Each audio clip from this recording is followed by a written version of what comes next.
திருச்சிற்றம்பலம். நாம் இப்போது காணவிருப்பது திருப்புலம்பல். இது மாணிக்க வாசகர் அருளியது 8ஆம் திருமுறையாகும். சிவானந்த முதிர்வு நாலடித்தரவு கொச்சகக் கலிப்பா ஆகும். புலம்பல் என்பது இங்கு அன்பினால் அழுதலை குறித்தது. அன்பு அதிகமாக அதிகமாக சிவ ஆனந்தமாகிய சிவானந்தம் மேலும் மேலும் பிறக்குமாகையால் இதற்கு சிவானந்த முதிர்வு என்று பெரியோர் கூறினர். இப்பதிவில் 3 பாடல்கள் உள்ளன.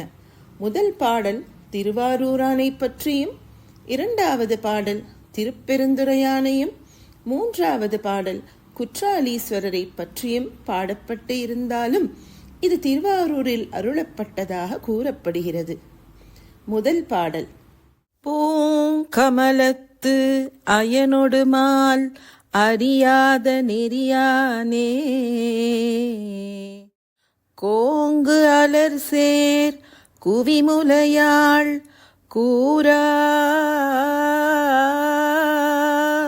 வெண்ணீராடி, ஓங்கு எயில் சூழ் திருவாரூர் உடையானே, அடியேனின் பூங்கழல்கள் அவையல்லாது எவை யாதும் புகழேனே.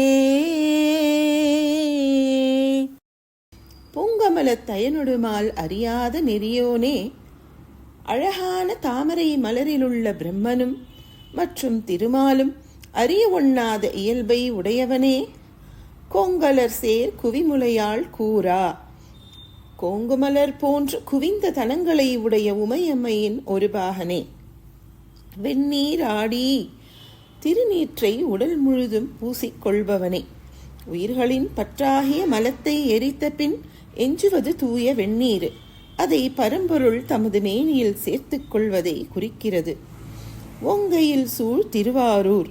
ஓங்கு எயில் என்றால் உயர்ந்த சுவர். உயர்ந்த மதில்கள் சூழ்ந்த திருவாரூரை இடமாக கொண்டவன். அடியேனின் என்னை ஆட்கொண்டு அடிமையாக்கியவனே, நின் பூங்கழல்கள் அல்லாது எவையேதும் புகழேனே, தாமரை மலர்கள் போன்ற உன் திருவடிகளை தவிர வேறு எதையும் என்னால் புகழ முடியாது ஐயனே என முடிக்கிறார். 2வது பாடல் சடையானே தழலாடி என்று தொடங்குகிறது. சடையானே தழலாடி தயங்கு மூவிலை சூலப்படையானே, பரஞ்சோதி பசுபதி மழவெள்ளை விடையானே, விரிபொழில் சூழ் பெருந்துறையாய் அடியேன் நான் உடையானே, உனை அல்லாது ஒரு துணை மற்று அறியேனே. சடையானே என்றால் சடைமுடியை உடையவனே, தழலாடி அழலை நெருப்பை கையில் ஏந்தியவனே, தயங்கு மூவிலை சூலப்படையானே. தயங்கு என்றால் ஒளி வீசக்கூடிய என்று பொருள். 3 இலைகளை உடைய சூலப்படையை உடையவனே, பரஞ்சோதி மேலான ஜோதி வடிவானவனே, பசுபதி அனைத்து மக்களுக்கும் 2 கால்கள் மற்றும் 4 கான்கள் உயிரினங்கள் அனைவற்றிற்கும் இந்த பசுக்களுக்கெல்லாம் அதிபதியாக உள்ளவனே. இந்த பாடலில் தழலாடி பசுபதி என்று நெடிலில் முடிவது சிவபெருமானை விழிப்பதாக அழைப்பதாக கூறப்படுகிறது. மழவெள்ளை விடையானே. மழ என்றால் இளமை, விடை காளை. இளமை பொருந்திய இடபத்தை ரிஷபத்தை வாகனமாக உடையவனே. விரி பொழில் சூழ் பெருந்துறையாய் பரந்த அழகான சோலைகளை உடைய திருப்பெருந்துறையில் எழுந்தருள்பவனே.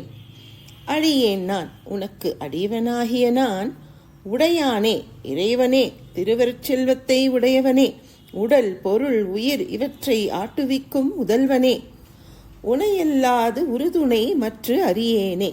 சிவபெருமானே, உன்னை தவிர எனக்கு உறுதுணையாக இருப்பவர் யார்? அப்படி வேறு யாரையும் நான் அறியேன் என முடிக்கிறார்.